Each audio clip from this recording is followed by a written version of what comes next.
இன்னைக்கு சில டிஃபரன்சஸ் பத்தி நம்ம பார்க்க போறோம். Difference between loan and cash credit. லோனுக்கும் கேஷ் கிரெடிட் ரெண்டுமே கடன் தான். ரெண்டுத்துக்கும் வித்தியாசம் என்ன அப்படின்னு சொன்னா, லோன்ஸ்ல it will be a lump sum அமௌண்டா இருக்கும். 3 lakhs 4 lakhs அப்படின்னு ஒரு பெரிய லம்சம் அமௌண்டா வந்து லோன்ல இருக்கும். அண்ட் அக்ரீட் இன்ட்ரெஸ்ட் வந்து பே பண்றதுக்கு இருக்கும். கேஷ் கிரெடிட்டை பொறுத்த வரைக்கும் allow to borrow on a certain limit. இந்த லிமிடேஷன்ஸ் வரைக்கும் நீங்க பாரோ பண்ணிக்கலாம் அப்படின்னு ஒரு சர்டன் லிமிட் இருக்கும். பெர்மனன்ட் ஒன் லோன் வந்து பெர்மனண்டா இருக்கும். கேஷ் கிரெடிட் வந்து கண்டினியூஸா மாறிக்கிட்டே இருக்கும். எது பெர்மனன்ட்? சரி, கேஷ் கிரெடிட்டுக்கும் ஓவர் டிராஃப்ட்டுக்கும் என்ன வித்தியாசம்? கிட்டத்தட்ட கேஷ் கிரெடிட்டை பத்தி படிக்கும் போது பார்த்தா ரெண்டுமே ஒரே மாதிரி தான் இருக்கு, கேஷ் கிரெடிட்டும் ஓவர் டிராஃப்டும். அப்ப இது கேட்ட பேசிக் டிஃபரன்ஸ் அப்படி பார்த்தோம்னா, கேஷ் கிரெடிட்ங்கிறது ஒரு பர்மனன்ட் அரேஞ்ச்மெண்ட். ஓவர் டிராஃப்ட் அப்படிங்கிறது வந்து ஒரு டெம்பரரி அரேஞ்ச்மெண்ட். அது என்ன permanent arrangement, temporary arrangement? Cash கிரெடிட்ங்கிறது நீங்க எப்ப வேணா வந்து எடுத்துக்கலாம் அப்படிங்கிற ஒரு பர்மனண்டான ஒரு விஷயமா இருக்கும்.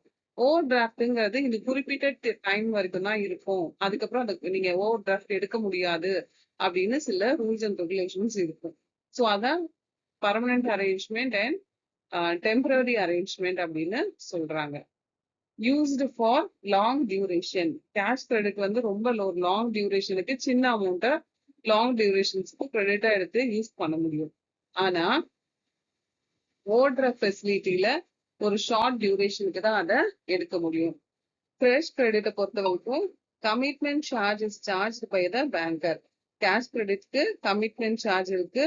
இங்க ஓடுற ஃபெசிலிட்டிக்கு நோ கமிட்மெண்ட் சார்ஜஸ். கேஷ் கிரெடிட்டை பொறுத்த வரைக்கும் to avail cash credit existence of current account is not necessary. Current account வந்து நெசசரி கிடையாது கேஷ் கிரெடிட்டை பொறுத்த வரைக்கும். ஓவர் டிராஃப்டை பொறுத்த வரைக்கும் to avail overdraft existence of current account is a must. So current அக்கௌண்ட்டுக்கு அது மஸ்டா இருக்கும். Cash credit is guaranteed on the security of the goods. Cash credit வந்து செக்யூரிட்டி ஆஃப் த கூட்ஸ், அந்த கூட்ஸோட செக்யூரிட்டிக்கு பே பண்றது. ஆனா overdraft is granted on the personal security of the borrower. Personal security, பாரோவோட பர்சனல் செக்யூரிட்டி வச்சு தான் வந்து they will be paying this overdraft. Difference between mortgage and pledge. Mortgageனா என்ன? Possession remains with the mortgager. அதே மாதிரி இங்க possession is transferred to the creditor. Delivery of the property is essential. இங்க வந்து என்ன ஆகும் மார்ட்கேஜ்ல அப்படின்னா, இவர்கிட்டயே தான் இருக்கும், அந்த ஓனர் கிட்டயே தான் வந்து அந்த கூட்ஸோ அந்த பொருள் இருக்கும். ஆனா வந்து எனி டைம் ஹி கேன் அதை வந்து சீஸ் பண்ணலாம் அப்படிங்கிற மாதிரி ஒரு இதுல இருக்கும். ஆனா பிளட்ஜ் பண்ணும்போது அந்த அமௌண்ட்டோ அந்த ப்ராப்பர்ட்டி வந்து யாரு நமக்கு கடன் கொடுக்குறாங்களோ அவங்க கைக்கு வந்து போயிடும். இதுதான் வந்து மார்ட்கேஜுக்கும் பிளட்ஜுக்கும் உள்ள டிஃபரன்ஸ். இன்னும் விளக்கமா சொல்லலாம் அப்படின்னா, இப்போ ஒரு 2 வீலர் வாங்குறோம், அது வந்து நம்ம அமௌண்ட் பே பண்ணிட்டே இருக்கோம் அப்படின்னா பொசிஷன் ரிமைன்ஸ் வித் மார்ட்கேஜர். அவங்ககிட்ட தான் இருக்கும், ஆனா அந்த அமௌண்ட் ஃபுல்லா பே பண்ணி முடிக்கிற வரைக்கும். ஆனா வந்து அது எப்ப வந்து they get seized. Removable property R mortgage. Remove பண்ண முடியாத ப்ராப்பர்ட்டி, லேண்ட், அது மாதிரி ப்ராப்பர்ட்டிய மார்ட்கேஜ் பண்ணுவாங்க. பிளட்ஜ் வந்து only movable properties R pledged. Jewel loans எடுப்பாங்க, அது மாதிரி மூவபிள் ப்ராப்பர்ட்டி மட்டும்தான் வந்து பிளட்ஜ் பண்ணுவாங்க. A mortgage has a right of foreclosure in certain cases. Mortgage has a right of foreclosure. முன்னாடியே க்ளோஸ் பண்ணக்கூடிய ஒரு விஷயம் வந்து மார்ட்கேஜுக்கு இருக்கு. ஆனா pledge has no right of foreclosure. பிளட்ஜுக்கு வந்து அந்த ரைட்ஸ் வந்து கிடையாது. Difference between hypothecation and mortgage. Hypothecation movable property are hypothecated. ஆனா மார்ட்கேஜை பொறுத்த வரைக்கும் immovable property are mortgaged. Immovable ப்ராப்பர்ட்டிஸை மட்டும்தான் வந்து அவங்க மார்ட்கேஜ் பண்ணுவாங்க. And ownership as well as possession of security remains with the borrower.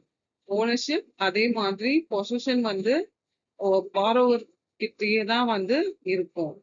ஆனா வந்து மார்ட்கேஜை பொறுத்த வரைக்கும் என்ன ஆகும் அப்படின்னா, அந்த பொசிஷன் வந்து transferred to the ownership is transferred, but the possession of the property remains with the borrower. borrower கிட்ட தான் வந்து அந்த பொசிஷன் இருக்கும். பொசிஷன்னா அந்த பொருள் அவங்க கிட்ட தான் இருக்கும், ஆனா ஓனர்ஷிப் வந்து யார் ஓனர்ஷிப்னா டெம்பரரி ஓனர்ஷிப், அந்த கடனை திருப்பி கொடுக்குற வரைக்கும் யார்கிட்ட இருந்து அந்த மார்கேஜ்க்கான அமௌண்ட் வாங்குறாரோ அவங்க கிட்ட இருக்கிறது தான் வந்து இந்த அமௌண்ட் பொசிஷன் ஓனர்ஷிப்போட ப்ராப்பர்ட்டி ரைட்ஸ் வந்து அவங்க கிட்ட போயிடும்.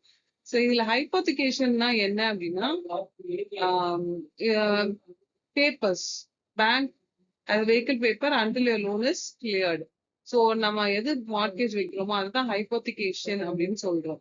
ஃபார் எக்ஸாம்பிள் ஒரு வெஹிக்கிளை பிளஷ் பண்றோம் அப்படின்னா அந்த வெஹிக்கிள் வந்து ஒரு செக்யூரிட்டியா அதுக்கு இருக்கும். Bank ones vehicle until loan is fully paid இல்லையா? ஃபுல்லா பே பண்ற வரைக்கும் அந்த பேப்பர்ஸ் வந்து அந்த பேங்க்ல தான் இருக்கும்.